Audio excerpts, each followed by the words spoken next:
이번 주는 오순절을 맞이하는 절기입니다. 물론 봄절기 3개의 절기가 여기 기록이 되어 있는데요. 봄절기 또는 이제 가을절기가 나팔절, 대속제절, 그리고 이제 장막절 또는 초막절, 수장절 여러 가지 이름이 있습니다. 3개씩 있는데 이거는 가을절기입니다. 이건 추수와 관련된 절기입니다.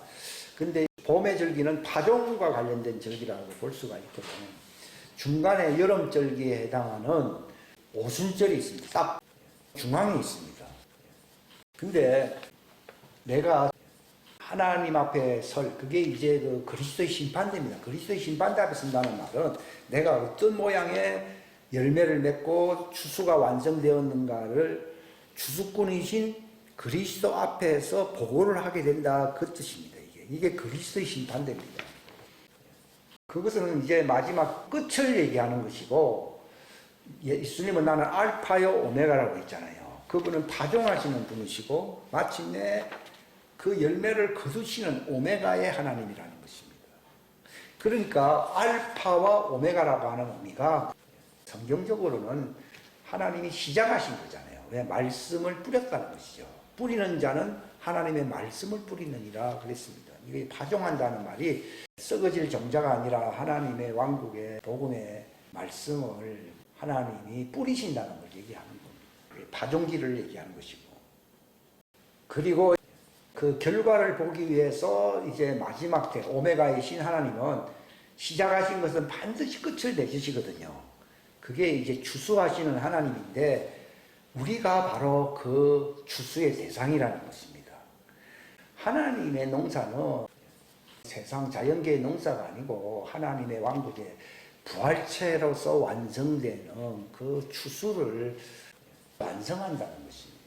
근데 지금은 이제 오메가가 되신 그 주님이 나타나실 때가 이제 가까이 온 것입니다. 그러니까 내가 그리스도의 심판대 앞에 선다는 말이 그분 앞에서 내가 어떤 부활체로서 주님이 기뻐 받으실 열매가 되었느냐 하는 것이에요. 그래서 요한복음 15장에도 아버지는 농부가 되시고 나는 그 씨를 뿌리는 그 포도나무 줄기가 되신다고 예수님이 말씀하셨고, 예수님의 제자들은 가지들로서 가지가 되어야 되는 이유는 이제 열매로서 하나님의 왕국에 들어갈 자들, 그리고 그들의 말을 통하여 또 믿을 다른 무리들이 있다고 얘기를 하고 있어요. 요한복음 17장에 보게 되면 그게 이제 율법하에 있는 아담의 후예들로 종들로서 죄인들이거든요. 그들이 새 언약을 통하여 율법이 완성됨으로써, 그래서 그들은 하나님의 율법과 예수님의 증언, 믿음을 가진 자들이라 이 두 가지가 나오거든요. 그들은 DNA가 율법입니다. 근데 그 자체로서는 구원과 영생에 이르지 못하기 때문에 예수님의 피의 복음을 통해서 율법이 하지 못하는 일을 로마서 8장에 보면 하신다고 되어 있거든요. 그게 두 가지입니다. 씻음죠. 정결케 하심과 부활입니다. 부활. 율법은 부활되지 않습니다. 그러니까 예수님이 무화과 나무는 율법의 나무를 지칭하는 것이기 때문에 그 나무를 저주하시면서 내게서는 이제 결코 열매를 못 맺는다는 말은 율법하에서는 영생에 이를 수 있는 부활체가 될 수 있는 길이 없다는 것입니다. 이것은 그 자체로서는 안 되는 것이지만 예수님이 뭐라고 했습니까? 내가 받을 침례가 있으니 그 일이 이루어질 때까지는 내가 얼마나 공고하겠느냐 하는 말은요, 그분이 그들을 죄 씻음 받게 함으로써 그들이 이제 광야에서 마침내 씻음을 통해서 새 언약을 맺는다고 그랬잖아요. 이미 시내산 언약에서는 실패했지만은 광야에서 새 언약을 통하여 그 예수님의 포도나무에 붙을 수 있는 열매는 되지 않지만도 잎이 된다. 치유하는 잎이 된다고 성경은 말을 하고 있어요. 그래서 그들이 너를 통하여 열매들을 맺을 가지들을 통하여 구원받을 자들이다. 그들을 데려올 것이라고 말했습니다. 요한복음 10장에 보게 되면은 내 양들에게는 영생을 준다고 말했지만은 그들은 내 음성을 듣기 때문에, 그러나 다른 양들은 내 음성을 잘 듣지 못합니다. 그렇기 때문에 그들에게 이제 비유로 말씀을 하고 믿음의 어떤 증거를 갖게 하려고 하시는 겁니다. 이게 하나 예표적으로요. 그래서 다른 양이 있다고 말을 하거든. 그러니까 오른쪽은 주님의 음성을 듣는, 영생을 받는, 이 땅에서 영생을 받는 예수님의 장성한 양이 되게 하는 절기가 이게 오순절이에요. 있고 왼편에는 또 다른 양이 있다고 되어 있어요. 그들은 과거 시내산에서 실패했던 자들이지만 예수님이 십자가에 달리면서까지 그분이 받을 침례가 있어야 했어요. 하면서 내 답답함이 어쩌하겠느냐 하시면서 그들을 양우리 안으로 데리고 들어온다. 그 양우리가 바로 새 예루살렘 성이에요. 새 예루살렘 성으로 데려오기 위하여 내가 받을 십자가의 할례가 있다는 거예요. 예수님이 십자가를 정말 고통스럽게 당하시는 거예요. 예수님이. 그래서 그들을 용서할 뿐만 아니라 마침내 그들을 광야에 데리고 가서 부활체가 될 수 있도록 완전히 정결한 몸으로 의롭게 된다는 거예요. 이게 이사야 60장 21절에 기록이 되어 있죠. 마침내 그들이 의롭게 된다고 나와 있어요. 그때 하나님이 제일 뭐 하는 달이요? 기뻐하는 달이에요. 이미 오른쪽에 있는 달은 육체 안에서 고생해야 할 의미가 별로 없어요. 실상은요. 그들은 하나의 도구로서 쓰기 위해서, 그들도 육체 안에서는 종들과 같이 고난을 받지만은, 그러나 죄와 상관없는, 죄를 인정치 아니할 자라고 되어 있어요. 사도행전을 보게 되면.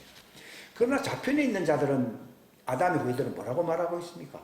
그들이 죄가 사함을 받고 또 덮임을 받는 자들이라 이렇게 나와 있어요. 그 말은 속 내용이 정결하게 되지 않았다는 걸 얘기하거든요. 그러니까 그렇게 표를 받아서 덮임을 받으면서 하는 표를 받은 자들로서 그때가, 그러니까 마지막 그들이 완성되는 그 대속죄일이 바로 오순절과도 같은 날이거든요. 그 날이 오기 전에 아브라함 품에 잠깐 있으라는 겁니다. 그래야 마침내 예수님이 공중에 나타나실 때에 땅끝과 하늘 저 끝에 모아요. 옛날에는 뭐 그냥 하나로 뭐 모았다 이런 의미가 아니라, 종들은 땅 끝에서, 아브라함 품은 땅이 있잖아요. 땅 끝에서 모으는 것이고, 하늘 저 끝이라는 말은 낙원. 신부들도 거기 가 있잖아요. 옛날 죽었던 사람들. 낙원에 있는 자들을 모은다 이 말이죠. 그래서 낙원에 있는 자들은 공중으로 올라가고, 땅 끝에서 모은 자들은 그들이 제2의 오순절을 맞이하여 그들이 완전하게 돼 있어요. 덮임을 받는 게 아니라 씻는다고 돼 있어요. 사람들은 용서한다는 말과 씻는다는 말을 구분을 하지 못하므로 굉장히 이제 혼동을 가져올 수 있어요. 종들은 이 땅에서 그 때가 오기 전까지는요, 덮임을 받고 제사함을 받는 것이지, 그래서 구원의 표를 받아요. 구원을 받는다는 말은 영생을 얻는 것이거든요. 영생 얻는다는 말을 쓰지 않고 구원의 표를 받는 거예요. 이것을 덮임을 받는다는 거예요. 안에 뭐가 보기 싫은 게 있기 때문에 덮는 것이지, 뭐 완전하면 그 덮을 필요 없잖아요. 그지? 그래서 여자들은 머리에 써야 안 써요. 고린전에서 그게 그 말입니다. 근데 남자들은, 그것은 바로 오른편에 있는 자들은 완전하기 때문에 머리에 쓰지 말라는 거예요. 쓴다고 하면 예수님도 죄인의 머리가 되는 것처럼 보이잖아요. 그렇기 때문에 머리를 벗으라는 거예요. 그걸 알면은 해석이 다 끝나는 거예요. 항상 두 무리를 얘기하고 있어요. 12사도의 무리와 12제자의 무리와 왼편에 있는 12지파의 무리예요. 근데 요셉은 12사도에 속한 자이기 때문에 어디에 속하지 않았다고요? 12지파에 속하지 않았다고 있잖아요. 요셉은 자기의 씨를 보지 못했지만은 예수님 그분이 십자가상에서 물과 피를 흘림으로써 하나님의 씨가 말씀이 들어오잖아요. 들어옴으로써 요셉의 씨, 곧 하나님의 아들의 씨를 봐야 안 봐요? 보는 거예요. 그 전까지는 예수님 홀로 독생자였지만도 그 물과 피를 흘림으로써 그들에게 성령의 생명의 씨가, 예수님과 똑같은 형상의 부활체가 될 수 있는 하나님의 자녀가 되는 그 씨가 나타나야 나타나요. 나타나는 것이 바로 요셉의 후예들이 나타난다 그 말입니다.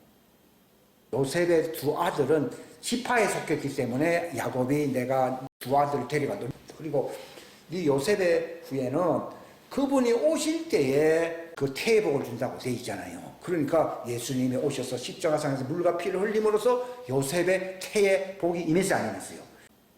임함으로써 많은 아들들을 이끌어 어디에 들어간다고요? 영광에 들어가게 하시는 일에 예수 그리스도가 십자가의 고난을 통해서 완전케 하심이 합당하다는 말이 요셉에게 그 한 말이 이루어지기 때문에 합당하다.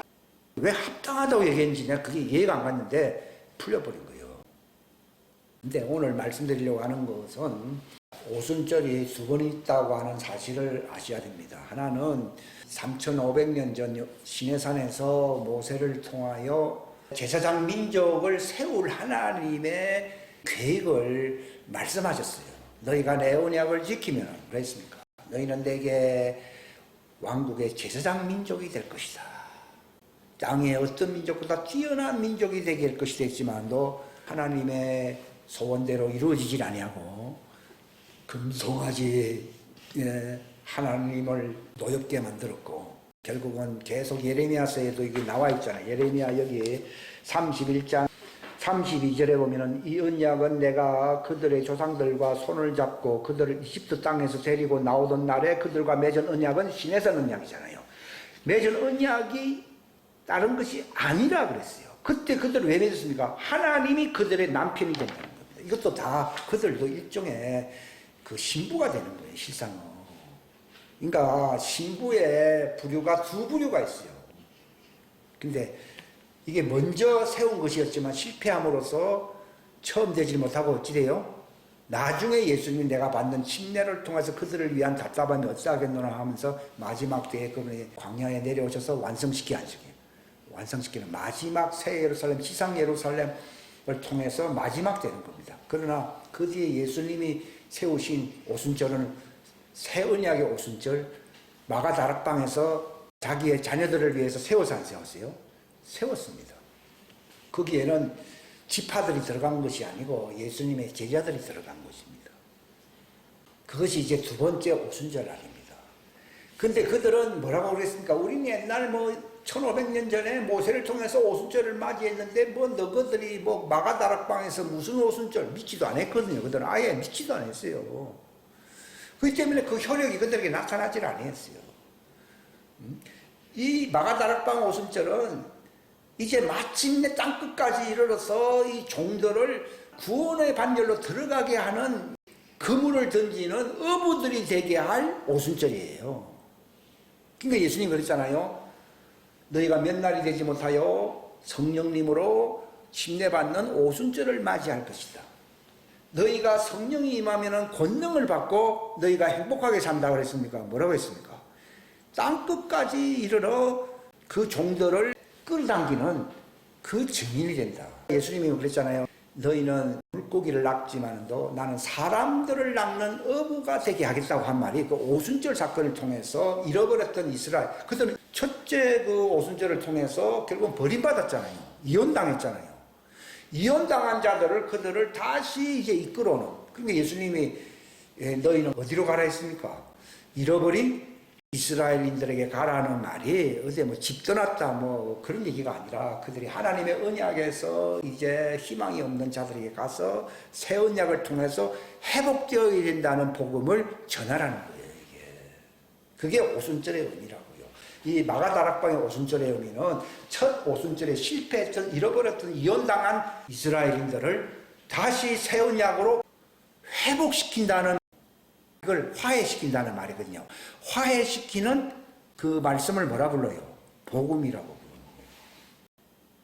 어떤 의미에서 보면은 율법하에서 진리를 몰랐을 때는 하나님의 자녀들도 구원받아야 할 자들이었지만도 성령을 받게 되면은 더 이상 구원받아야 할 죄인이 아니고 이혼당한 이스라엘인들을 땅끝까지 이르러서 그들을 모아서 예수님의 양의 울타리 속에 집어넣어야 할 사명을 너희가 갖고 있다는 것을 가리키는 거예요. 그러니까 그 마가다락방의 그 두 번째 오순절은 어떤 의미인가를 아셔야 됩니다. 첫 오순절, 실패한 오순절을 회복하네요. 회복한다. 이것은 뭘 얘기하는 거예요? 율법의 오순절이거든요. 시내산은 율법이 내려왔잖아요. 근데 마가다락방은 예수님의 진리의 복음이 임한 것이잖아요. 그런데 성령이 임하면서 불의 혀같이 임했어요, 안 임했어요? 임했잖아요. 이게 복음을 얘기하는 거예요. 성령님의 본질에 가까운 핵심이 무엇이냐면요. 그분은 바로 불의 혀 같은 이 복음의 진리의 말씀을 우리에게 주시는 분이에요. 옛날에 율법도 시내산에서 그들이 모세를 통해서 받을 때 하늘이 막 그 산이 불타서 불안 탔어요. 불이 타면서 하나님 아버지가 강림하셨다고 나오잖아요. 거기가 이스라엘 사람들이 막 부들부들 떨고 막 그랬잖아요. 그게 출애굽기 20장 등등 이후에 나오는 말씀들인데요.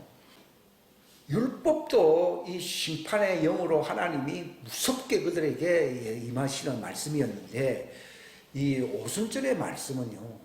불의 혀가 갈라진다는 말은 그건 불꽃을 얘기하는 불. 한 보면 새파란 게 있어요. 빨간 게 아니고요. 이렇게 막 하면서 불꽃이 날아가게 되면 불이 확 붙어버리잖아요. 그러니까 첫 오순절 시내산에서는 강력한 불이 임한 것이고 모세도 불림을 받았을 때 어디서 불림을 받았습니까? 가시떨기가 불이 탔잖아요. 그건 뭘 뜻하는가 하면은 죄인의 모습을 그 떨기나무라고 되어 있어요. 백향목은 의인을 뜻하고 떨기나무는 그건 죄인, 이건 쓸모없는 나무거든요. 근데 거기에 뭐가 붙었습니까? 불이 붙었다 이 말이에요. 그러니까 그들이 불로 말미암아 불의 율법을 받았다라고 신명기서에 보면 기록이 되어 있는데 그들이 받았을 때에 나름대로 그들이 회개하고 그들이 새롭게 되어야 되는데 새롭게 되지를 못하고 결국은 하나님의 언약을 배신하고 떠나게 되는 역사가 일어나는 거예요. 근데 사람들은 그것이 참 하나님이 심판하는 무서운 분이시다 이런 것을 부각시키지만 실상 하나님 마음이 아픈 거예요. 아픈 거예요. 만약에 아프지 않다 그러면 두 번째 그 오순절을 통해서 그들을 회복시킬 의향이 없는 거죠. 그들은 예수님 왔을 때는 영접도 안 했어요. 왜냐하면 옛날에 모세가 시내산에서 율법 받았다 이걸로 저들은 선민의식으로 자랑하며 살았잖아요.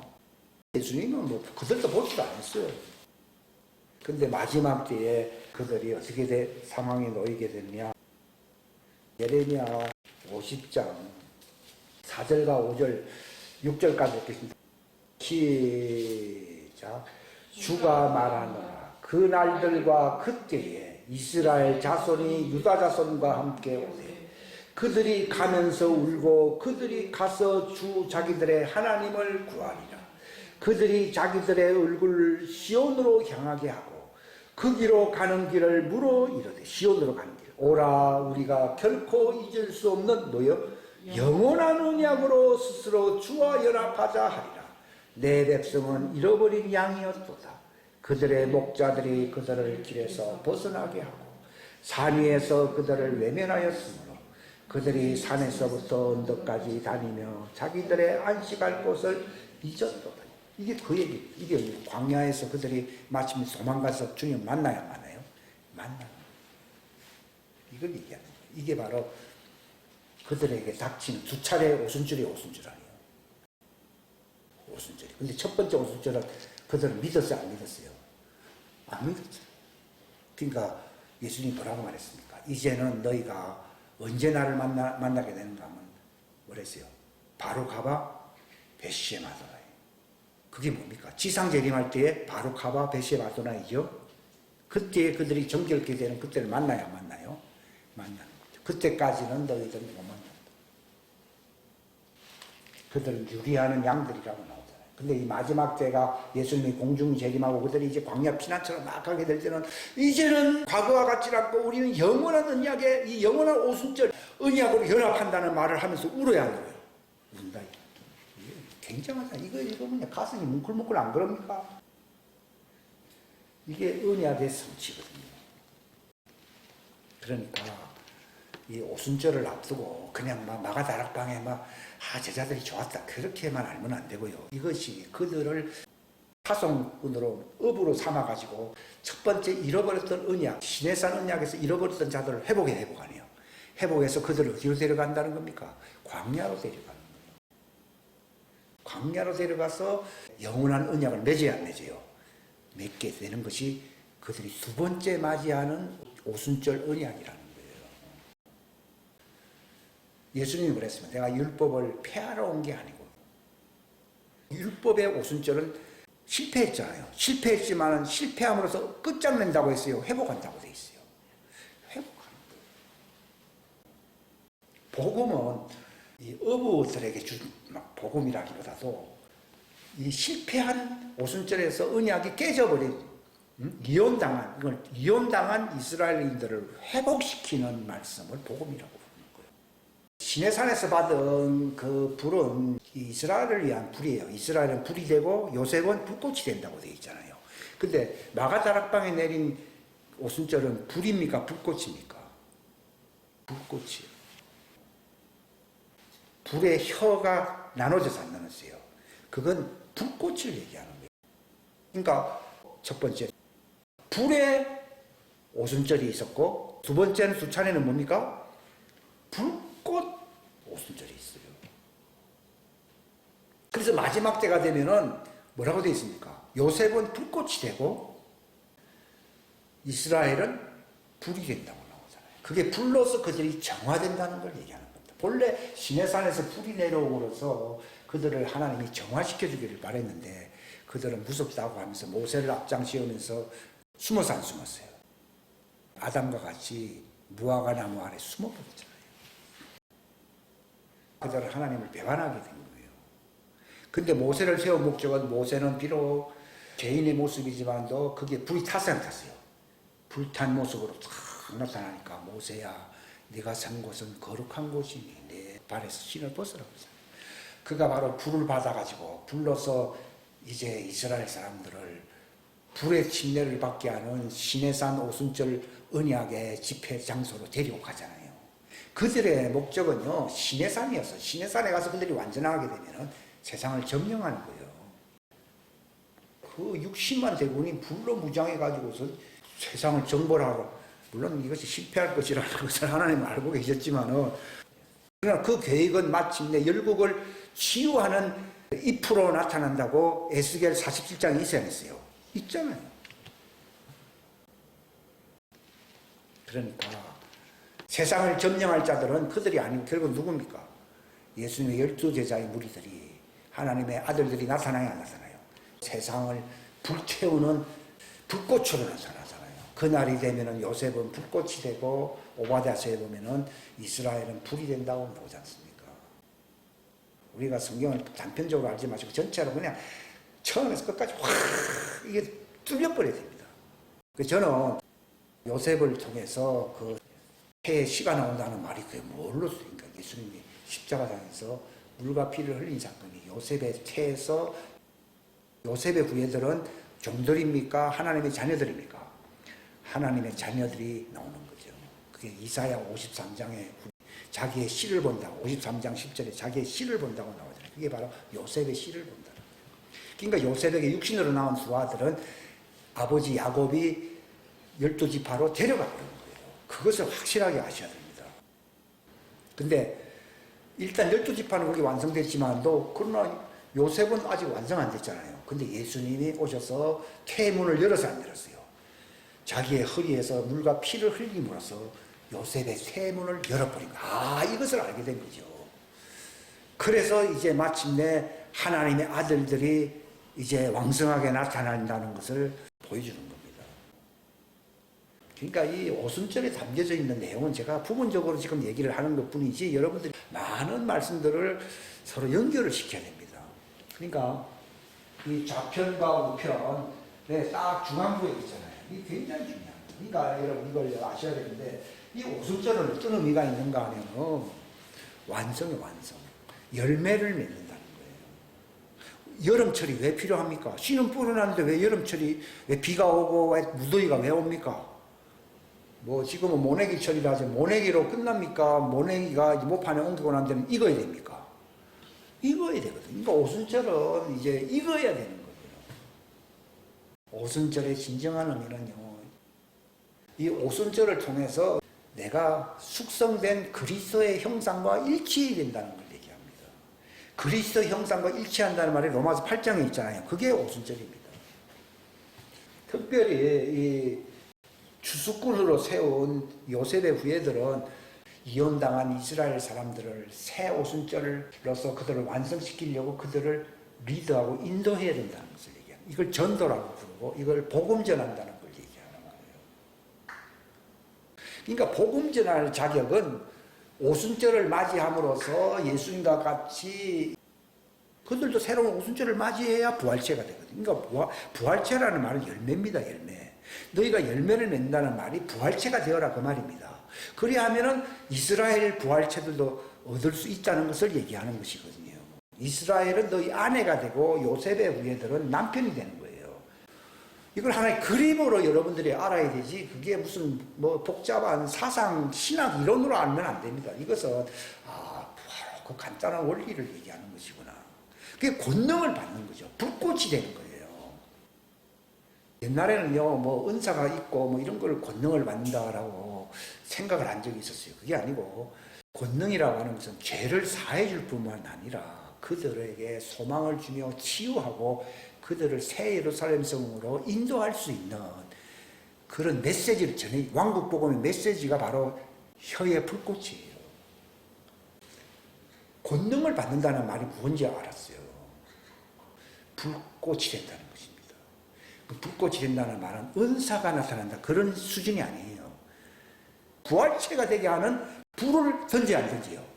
예수님도 뭘 던지러 왔다고요? 불을 던지러 왔어요. 그럼 그분 자신은 어떤 존재입니까? 불꽃으로서 권능을 갖고 있는 거예요. 그러니까 종들에게 불을 던져가지고 그들을 거룩한 자로 이걸 거룩한 자로 만드는 것을 할례 받는다고 얘기해요. 할례. 할례라고 하는 것이 예표적으로는 뭐 육신적인 할례지 그건 하나에 받아도 고마이고 안 받아도 고마이라고 그 로마서에 나와 있잖아요. 그들의 혼이 불탄다는 걸 얘기하는 거예요. 불타는 거죠. 그래야만이 그들이 이제 구원을 받게 되는 거예요. 구원을 받을 수 있어요. 오늘날 교회가 종들의 교회가 거의 대부분인데 불을 못 받은 거예요. 불을 못 받은 책임이 그들에게 있는 게 아니라 불을 던질 수 있는 누가 없다는 얘기예요? 불꽃이 없다는 내용이에요. 불꽃이 누굽니까? 요셉의 후예들이에요. 그러니까 얘기할 것도 없어요. 저 사람들이 없어 얘기할 것 없어요. 내가 불꽃이 되는 것이 오순절이에요. 그러니까 율법 아래에 있는 자들의 오순절은 불을 받는 것이고 두 번째 오순절, 제자들의 오순절은 뭘 받는 거라고요? 불꽃을 받는 거예요. 이게 뭘 받는 거라고요? 권능을 받는 거예요. 그 권능이 뭡니까? 불꽃이 뭡니까? 영생하는 말씀이에요. 그의 입에서 영생하는 메시지가 나와야 된다는 것입니다. 근데 그거 없으면서 요즘 전도회 안 해요? 하니까 전도가 다 망했다는 거예요. 한 300년 이상 했어요. 그래서 불 받는 역사는 때때로 있었습니다. 그러나 불이 왜 계속 타질 않느냐? 불꽃이 공급되어야 돼요. 불꽃이 계속 있어야 불을 공급하는 거예요. 그래서 주는 자가 받는 자보다 복이 있다는 말은 불꽃이 불보다 더 복 받는다 그 얘기입니다. 이게 무슨 동양을 주는 자가 복 많이 받는다 그런 얘기가 아니라 불꽃을 던지는 자가 불을 붙이는 자가 불을 받는 자보다도 더 복이 있다 그 말입니다. 그러니까 하나님의 아들들이라는 말은 무엇을 가진 자들이에요? 권능을 가진 자인데 무엇이 있어요? 불꽃이 있어요. 이걸 성령 침례라고 얘기하는 것이거든요. 불꽃.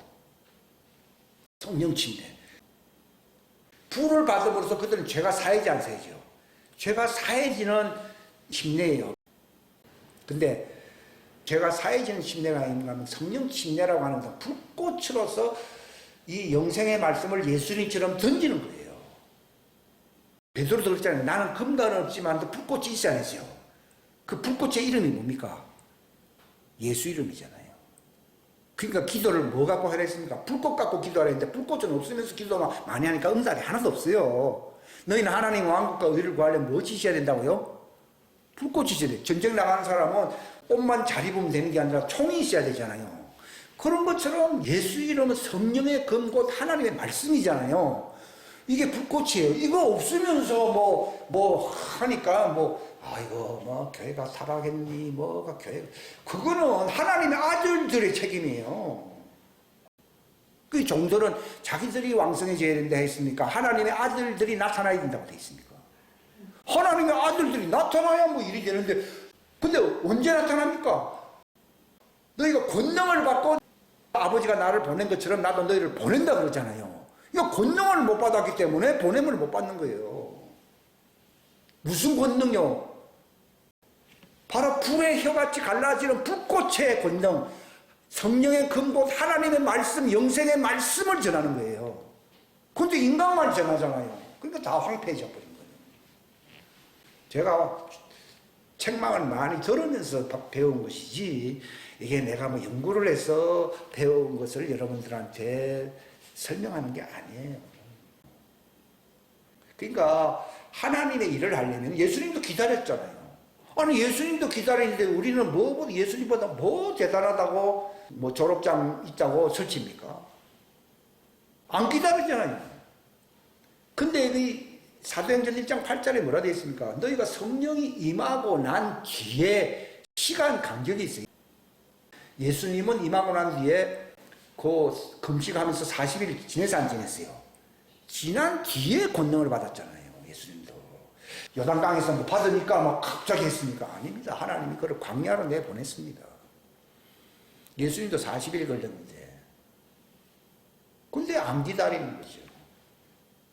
저는 기다린다는 말을 듣긴 들었는데 그게 무슨 의미인지 잘 몰랐는데 지금 알게 된 거예요. 그러면 하나님이 새 일을 행하겠다는 거예요.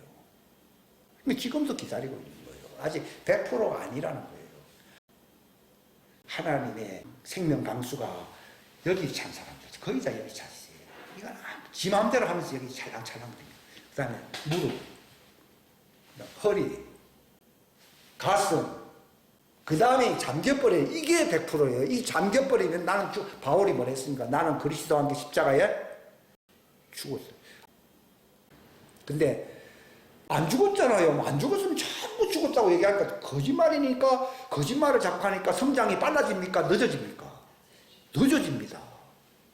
교회가 거짓말 많이 합니다. 그러니까 기회를 놓치는 거예요.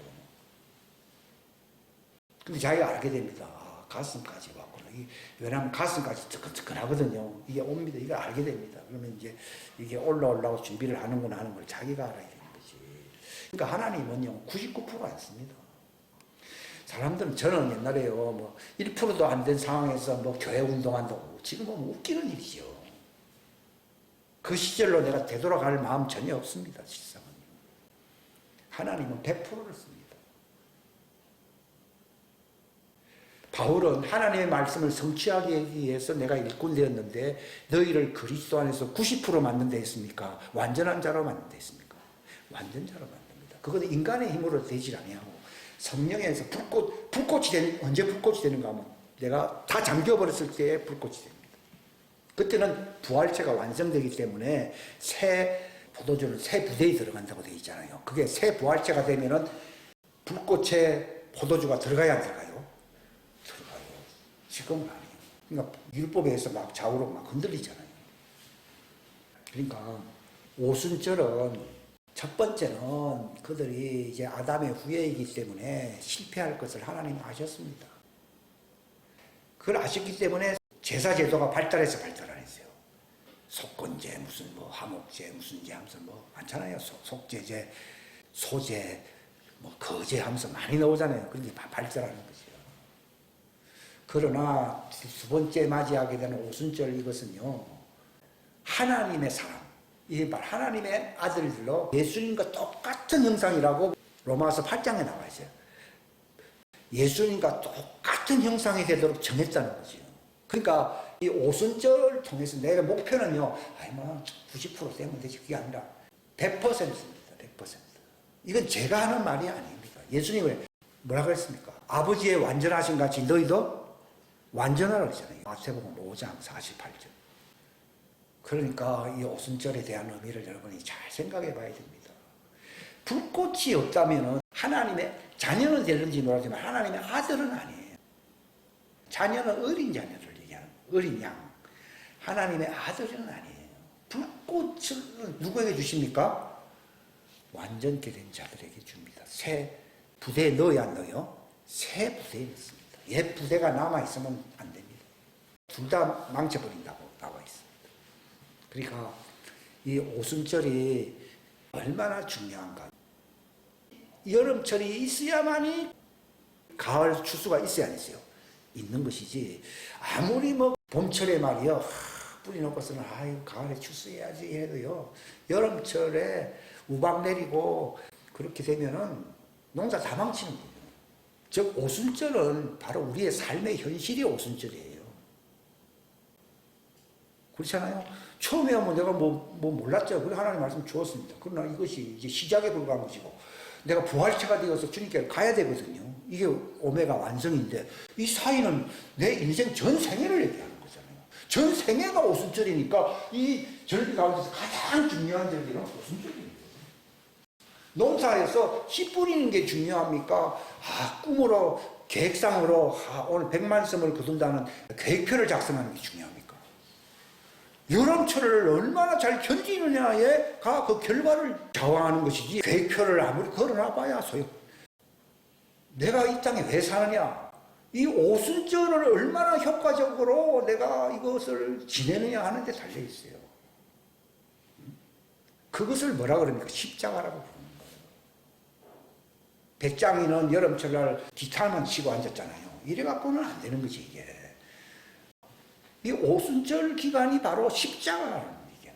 십자가를 진다. 이 말이 십자가라는 말이나 침례라는 말이나 예수님이 나에게 내가 받는 침례라는 말이나 십자가, 할례라는 말이 같아요, 안 같아요? 같은 거예요. 할례, 십자가, 침례 전부 같은 말이에요.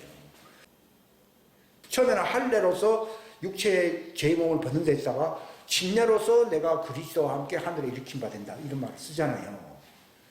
침례, 할례, 십자가 같은 말이 아니요? 같은 말. 나와 같이 아버지께로 가기 위해서 나를 따라간다는 말은 예수님이 아버지께로 부활체로 갔듯이 따라오려면 나도 십자가 짓듯이 너희도 십자가 져야 된다는 거예요. 예수님도 내가 받는 침례가 있다고 말을 하잖아요. 그가 받으신 고난으로 뭘 배웠다고요? 순종을 배움으로써 완전히 되었다고 히브리서 5장에 보면 나오잖아요. 이걸 잘 아셔. 예수님도 다 때를 기다렸잖아요. 근데 뭐 요즘은 뭐 학교만 졸업하면 못 된다고 되긴 못 돼요. 안 돼요. 저도 너무 늦게 알았어요. 그러니까 이제 하나님은 딱 자세가 완전하고 딱 하면 하나님이 완성시키는 것은 시간 문제거든요. 그러니까 정신이 살아있어야 되거든요. 하나님은 전능하신 분이잖아요. 금방 되게 하면 금방 되게 할 수 있습니다. 지금 그때가 온 겁니다. 준비를 하고 계십니까? 그러니까 그리스도의 심판대 앞에서 내가 오순절을 잘 맞이했느냐 그 심판입니다. 오순절이 어제 6월 13일입니까? 5월 13일입니까? 그게 아니고 내 인생 자체가 오순절이다 이 말이에요. 예? 인생 자체가 오순절인데 그동안 세월 낭비 많이 했어 안 했어요? 많이 했죠. 이게 뭐 때문에 낭비합니까? 그 진리를 제대로 깨닫고 정신을 안 차리기 때문에, 즉 예수님의 말씀을 지켰어요, 안 지켰어요? 안 지켰기 때문에. 예수님의 말씀은 오순절 잘 통과하는 말이거든요. 이거를 안 지키고 있는 거예요, 지금. 내 말을 지키는 자가 나를 사랑한다는 말이 그 오순절을 너희가 제대로 통과해야 된다는 걸 얘기하는 거예요. 근데 바울도 그렇지, 그들은 오순절을 제대로 맞이했잖아요. 그러니까 그들은 한 20년 사역하고는 하나님께 다 가서 60대에 다 가버렸어요. 일도 엄청나게 많이 하고 뭐 오래 살아야 할 이유가 없어요. 그런데 왜 오래 사느냐? 장수하라고 오래 사는 게 아니라 아직 완성 안 됐다 이 말이에요. 물론 특별한 임무가 있어 요한처럼 오래 살 수는 있습니다만도 그런 게 중요한 게 아니고 완성인 거예요. 열매로 완성되면 무엇이 옵니까? 불꽃. 자, 완성의 증거가 뭐라고요? 불꽃이에요. 그거 알면은 아무리 뭐 완성이고 뭐 대빵이라고 해도 그건 거짓말입니다. 오순절날 뭐가 데려왔습니까? 불의 혀가 데려온 거예요. 이게 권능이에요, 권능. 이것을 주님이 어저께 깨닫게 하시고 그 말이에요. 이게 순식간에 하나님 보이심이 금방 알게 됩니다. 이걸 뭐 아무리 성경 읽으면 무슨 말인지 몰랐는데 권능이 실체가 무엇인가를 알려주신 거예요. 그러니까 여러분 이 날은 끝입니다. 이건 오메가고 그건 알파입니다. 알파. 이것은 우리의 삶 인생입니다. 인생. 알파 오메가. 나는 알파 오메가. 요 과정에서 우리의 몫은 이 오순절이거든요. 이걸 잘했느냐에 따라서 내가 그리스도 앞에서 심판대 앞에 서야 되는 것이다. 우리가 행한 대로 받는다라고 나오고 있습니다. 우리 다 같이 동성으로 기도하겠습니다. 하나님 아버지 감사합니다. 오순절 날을 앞두고 오순절의 진정한 의미가 무엇인지를 주님이 깨닫게 하셨기 때문에 제가 이것을 발표할 수 있는 시간 허락하심을 감사합니다. 부분적으로 또 깨달았을지라도 주님께서 완전한 것으로 우리를 이해시키시며 성령님의 인도하심을 받게 하사 우리로 하여금 그 영원한 은약에 참여함으로 그리스도가 그리스도의 왕국에서 누릴 그 영광을 예수님처럼 바라보게 하시옵소서. 예수님이 내가 아버지께로부터 영광을 받을 때가 왔다고 말했습니다. 왜 그렇습니까? 그분의 십자가의 할례의 침례의 사역이 이제 끝나가고 있기 때문인 것입니다. 하나님, 우리가 살고 있는 이때도 이제 추수의 날이 다가오므로 이제 십자가를 질 수 있는 정말 완전케 될 수 있는 불꽃을 받을 수 있는 기회의 마감이 다가오고 있음을 알게 하시옵소서. 우리로 하여금 이 오순절의 진정한 중요한 가치를 존재하는 그 이유를 깨닫게 하사 우리로 하여금 정말 견실하게 자신을 지혜롭게 예배하며 준비하며 살 수 있도록 축복하시옵소서. 그리스도의 심판대 앞에 설 그러한 자격을 갖출 수 있는 자들로 그리스도의 형상으로 변화될 수 있는 거룩한 자들이 되게 하여 주옵소서. 진정한 오순절의 의미를 이제 주님께서 더 풍성하게 참여한 모든 자들에게 깨닫게 하여 주시기를 간절히 바라옵고 거룩하신 주 예수님의 이름 받들어 간절히 기도하옵나이다. 아멘. 아멘.